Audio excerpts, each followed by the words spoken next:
Hello नमस्कार, जय हिंद साथियों। आज मैं आप सभी को बताना चाहता हूं कि आखिरकार भारतीय सेना के अंदर सी एग्ज़ाम को क्यों रोका गया था या एयरफोर्स इनरोलमेंट को क्यों रोका गया था। इस वीडियो के माध्यम से मैं आप सभी को आज पूरा क्लियर तरीके से बताऊंगा कि सी एग्ज़ाम को आखिरकार क्यों रोका गया था और भर्ती प्रक्रिया को भी क्यों रोका गया था। आप लोगों को मैं पहले वीडियो में बताया था कि भर्ती प्रक्रिया टीओडी की वजह से नहीं हो रही है। जी बिल्कुल सही है साथियों। टीओडी के बारे में अगली वीडियो में अब मैं आपको चर्चा करूंगा। मैं आज आपको बताना चाहता हूं कि भारतीय सेना के अंदर क्या क्या बदलावें हो रही है और भारतीय सेना का सी एग्ज़ाम क्यों रोका गया था इतने दिनों से। मैं आज आपको बताऊंगा एयरफोर्स इनरोलमेंट क्यों नहीं हो रही थी। आखिरकार रिजल्ट से ही तो देना था एयरफोर्स के अंदर, आखिरकार अब तक रिजल्ट क्यों नहीं आई, इसके बारे में आज मैं सूत्रों के मुताबिक जो जानकारियाँ मिली है वो आज आप तक मैं साझा करने का प्रयास करता हूँ। चैनल पे यदि नए हैं तो चैनल को अवश्य सब्सक्राइब कर दें, क्योंकि सेना भर्ती से जुड़ी खबर आप तक ताज़ा व सटीक देने का काम महादेव डिफेंस अड्डा चैनल आप तक पहुंचाती है, देती है। इसलिए आप चैनल पे नए हैं तो चैनल का सक्रिय सदस्य अवश्य बने।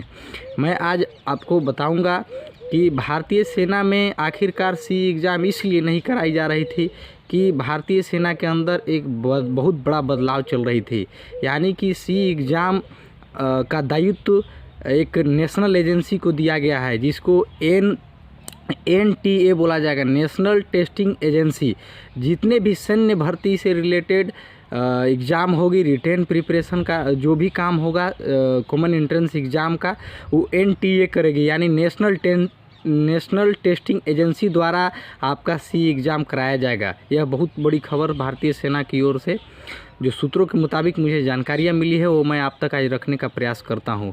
यानी कि भारतीय सेना का सी एग्ज़ाम को डिले होने का मेन मकसद यही था कि उनको जो भर्ती क्या नाम आपका सी एग्ज़ाम में जो पेपर लीक होती थी, पेपर लीक होने की वजह से भारत सरकार के द्वारा यह कदम उठाया गया है कि आखिरकार पेपर जो लीक होती थी वह पेपर लीक होने की संभावना नेशनल टेस्टिंग एजेंसी को यह दिया जाता है। भारत सैन्य का जो C exam common entrance exam है तो वहाँ से कम रहेगी।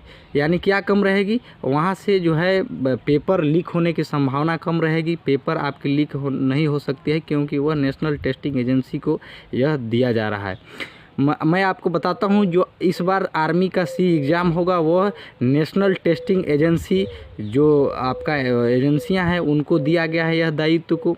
उन्होंने अपना सी कॉमन एंट्रेंस एग्ज़ाम को तैयार कर लिया है। उम्मीद है, संभावना है कि जुलाई के महीने में आर्मी का सी एग्ज़ाम आपकी कंडक्ट होने की संभावना पूरी है। यानी 100% आप मान के चलिए, यह संभावना है जो सूत्रों के मुताबिक जो जानकारियाँ निकल के आ रही है। क्योंकि महादेव डिफेंस अड्डा एक ऐसा चैनल है जो सही और सटीक जानकारियाँ विश्लेषण करके, कई डिफेंस एक्सपर्ट मामलों की जानकार से विश्लेषण करके आप तक रखने का प्रयास करता है।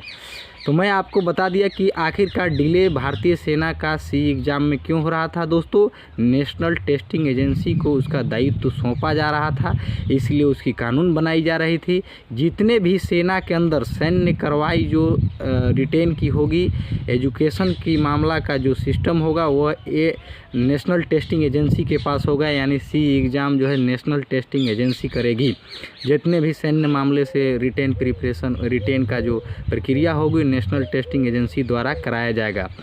अब मैं बताते चलता हूँ एयरफोर्स इनरोलमेंट आखिरकार क्यों नहीं हो रही है। उसमें तो सिर्फ रिजल्ट ही तो देना था, लेकिन ऐसा साथियों नहीं है। मैं आप सभी एयरफोर्स का जो भाई हैं, हमारे साथी हैं, उनसे मैं बताना चाहता हूं, आपको सही और सही पुख्ता जानकारी आपको महादेव डिफेंस अड्डा चैनल लाया है, आपको जो कि दिल का सुकून मिलेगी। मैं आपको बताते चलता हूं कि आखिरकार एयरफोर्स का जो है इनरोलमेंट प्रक्रिया आखिरकार अभी तक क्यों नहीं आई, किस चीज़ में डिले हो रही थी। जी हाँ साथियों, डिले होने की एक ही कारण थी इसकी कि एयरफोर्स का जो क्या वेबसाइट था उसको रशियन हैकर्स ने क्या है कि उसको हैक कर लिया था, पूरी तरह से हैक हो चुका था। उसमें सीबीआई जांच की दौरे में वह चला गया था। यानी सीबीआई जांच हो रही थी उतने दिनों से, इसलिए आपकी एयरफोर्स इनरोलमेंट का डिले प्रक्रिया हुई अभी तक। मैं आपको बताते चलता हूं कि एयरफोर्स का भी इनरोलमेंट प्रक्रिया बहुत जल्द होगी, आपको घबराने की ज़रूरत नहीं है। जैसे ही सीबीआई एजेंसी रिपोर्ट सौंपती है वैसे ही आपकी अलग तरीके से उसका जो भी निवारण किया जाएगा, निवारण करके एयरफोर्स इनरोलमेंट भी बहुत जल्द कराने की संभावना है।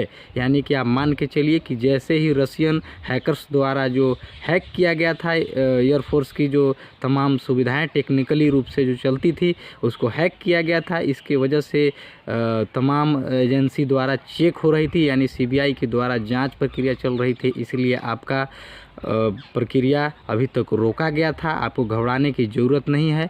और आपको मैं बताते चलता हूं कि आपकी एयरफोर्स इनरोलमेंट हो या आर्मी का सी एग्ज़ाम हो, वो विदाउट टीओडी होगी। यानी आपका जिस समय भर्ती प्रक्रिया हुई थी उस समय टीओडी की प्रक्रिया, आपकी भर्ती की समय कोई कार्रवाई नहीं थी, न तो कोई आपको पेपर में बॉन्डेंसन लिखाया गया था या लिखाया उसकी कोई कार्रवाई बताई गई थी।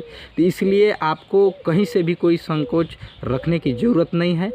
आपका टीओडी इसमें लागू नहीं होगा। आप निधड़क रहें, बेझिझक आप एकदम जो मस्त रहें, तैयारियां करें। जो आर्मी का सी एग्ज़ाम है, दोस्तों से मैं आग्रह करूंगा इस बार ग्राउंड के अंदर फतेह करनी है आपको। यानी नेशनल टेस्टिंग एजेंसी द्वारा जो आपका तैयारियां कॉमन एंट्रेंस एग्ज़ाम लिया जाएगा, तो इस बार आपका पेपर सब वही होगा, बस सिर्फ एजेंसी कराएगी। यानी नेशनल टेस्टिंग एजेंसी को दायित्व दिया गया है इसके लिए, वह एजेंसी कराएगी।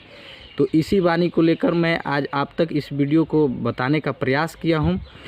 इस वीडियो से रिलेटेड किसी प्रकार की सुझाव या शिकायत आपको लगता है तो आप फेसबुक हैंडल के माध्यम से, इंस्टाग्राम हैंडल के माध्यम से मुझे आप अवगत करा सकते हैं। यदि महादेव डिफेंस अड्डा चैनल का सक्रिय सदस्य नहीं बने हैं तो आप सदस्य या परिवार जरूर बने, क्योंकि आप तक सेना की भर्ती से संबंधित जानकारियां सबसे पहले लेकर महादेव डिफेंस अड्डा आती है। जय हिंद, जय भारत।